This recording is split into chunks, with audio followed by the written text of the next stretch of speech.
Hello art fans, welcome back. Hopefully you just finished watching my video on how to create form using value with texture, aka pen and ink techniques. We're going to add to that knowledge and continue with our drawing unit, and I'm going to have you choose one of the 4 geometric shapes in order to have you practice creating that same value scale idea and applying the 5 values to a 3-dimensional form. You're going to need to remember that your objects are not flat shapes. We're trying to make them look round, and we're going to be using Sharpies as our ink media. You need to remember that your objects will have a highlight, shadows, as in shadows on the form, and you're also going to have a cast shadow. I'd like you to remember to put the horizontal line through the background to make it look like your object is sitting on the tabletop. And we're just going to be using our imagination and using our theory of how to shade these shapes. But this time the challenge is pen and ink techniques and using different kinds of texture. So welcome back. So quick review from what we did.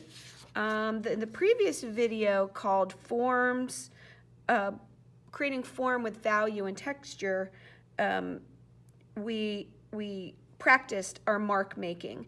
And so we're going to use those same techniques. Hopefully you remember how to hatch and cross hatch and stipple, as well as using random techniques. The end product is going to look something like this, and it doesn't have to be a box. You could choose to maybe do a sphere, okay? Or maybe you want to create a cone. Or maybe you want to add your value to a cylinder, okay? I'm going to stick with the box theme though for our example. And you'll notice that I drew the contour outline drawing of my object, in this case my box. I included the cast shadow. That means my light is coming in from above and from the right. You'll notice that I added that horizontal line through the background. That little artist trick really helps to break up emptiness. It also kind of gives placement. It makes it look like your object is sitting on a table. So if you have your practice worksheet that looks something like this, hopefully you have some ideas of different kinds of marks you can make.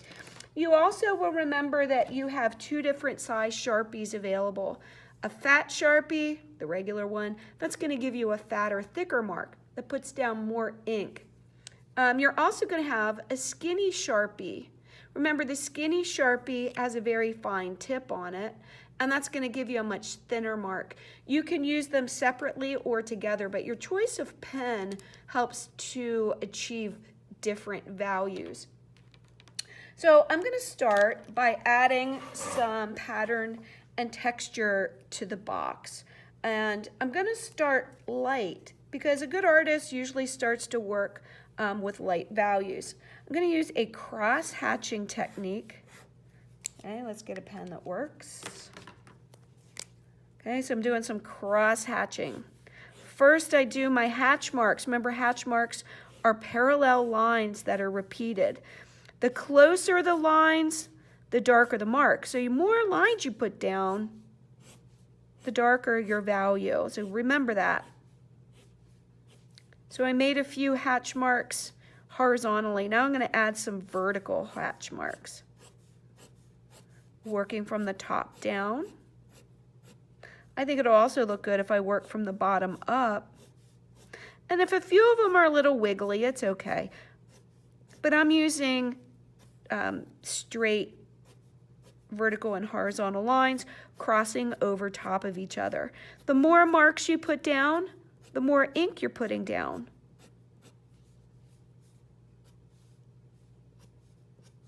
Now, for the sake of the demo, I'm going to switch and use a darker pen on the shadow side.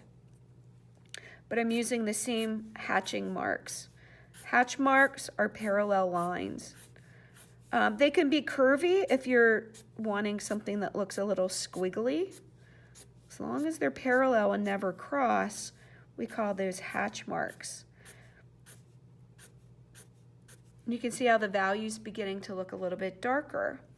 I want to control it some more, make it darker still. I'm going to put some short hatch marks. Go in the opposite direction.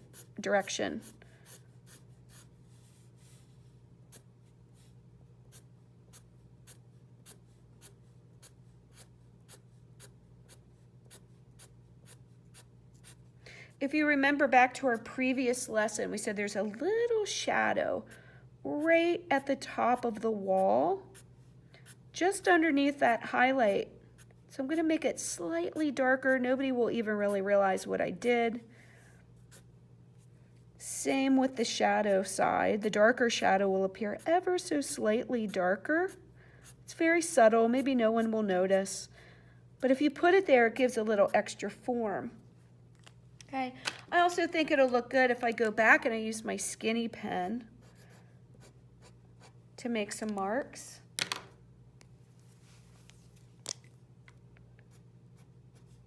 Okay, everything doesn't have to be a big fat Sharpie or a skinny Sharpie. You can mix and match them. Sometimes you get a more interesting texture that way. I also want it to look like it's all one box, so I'm going to kind of use both of these.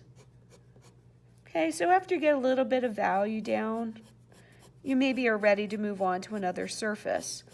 So I left the top of my box as my highlight. The wall that is the next closest is my medium. And then the wall that's furthest away was my darkest value. So things haven't changed since our lesson on 2-point perspective.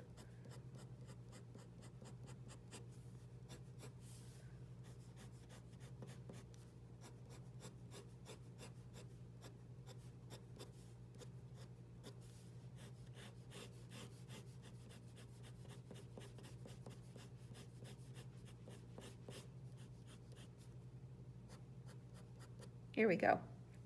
Okay, now the next thing I'm going to fill in is my cast shadow. My cast shadow is going to be a different mark. So because you have basically 3 different areas, you have your object, you have the background or atmosphere that's above the table line, and you have your cast shadow, you're going to need to choose 3 very distinct textures for your assignment. So because I am drawing or creating a cube or a box, I'm going to use the word box over and over again. And I'm going to actually repeat it in layers. So the idea isn't that people necessarily read it.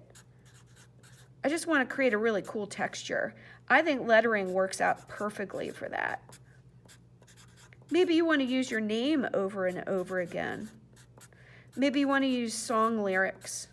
Maybe you want a special word. Maybe the word peace or love or art. Something that maybe is secret and significant to you. Just make sure it's school appropriate. You know what I mean? Okay, here we go. Coming down the home stretch. I used the darkest Sharpie because I want a dark value. It would take forever if I used the skinny Sharpie. So sometimes as an artist, you have to switch back and forth between pens, and that's okay. Okay, so I'm going to put another layer on. I think this time I'm going to go opposite, in the opposite direction. I'll put my B over top of my X. Let's see how that looks.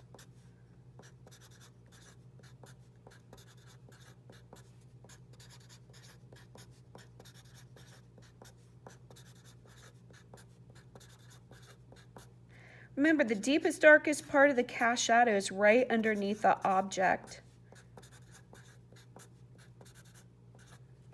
Okay, so I want to make sure I put my layers that are going to be darkest right up against the object. Okay, looking pretty good. Now, nobody will necessarily realize what I had written there, but it makes a very interesting contrast and texture between the box and the cast shadow. If I get bored, if I have a little extra time, I might even go in there with my thin marker, just so you can see what that might look like. I'm not going to take time now, but you get the idea. The more layers you do, the more interesting the texture becomes, especially switching back and forth between pens. Okay, now let's tackle the background. In order to create an interesting background, I want some variety. I use straight lines on this box. Maybe I need to jazz it up a little bit. I'm going to add something swirly. So I'm going to use my spiral technique. And I can use different sizes.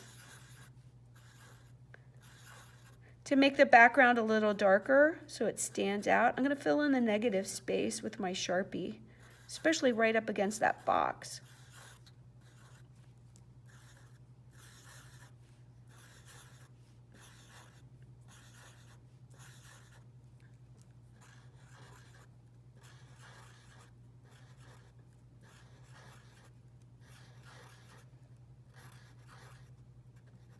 Fill those little negative shapes in. I think it'll help that highlight of the box stand out a little bit more if it's a nice dark value back there.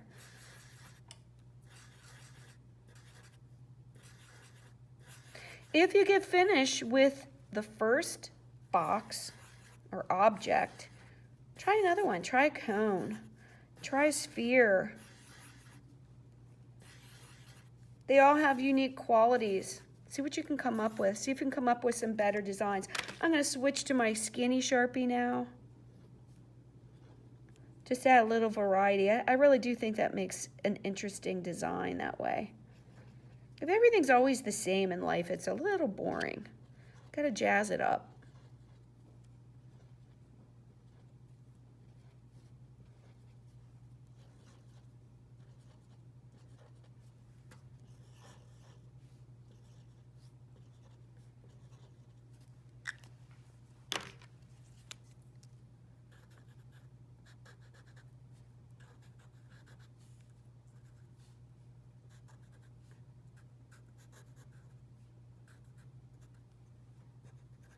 Okay, don't forget, I'm filling in those negative shapes in the background. There we go. There's the box. Enjoy.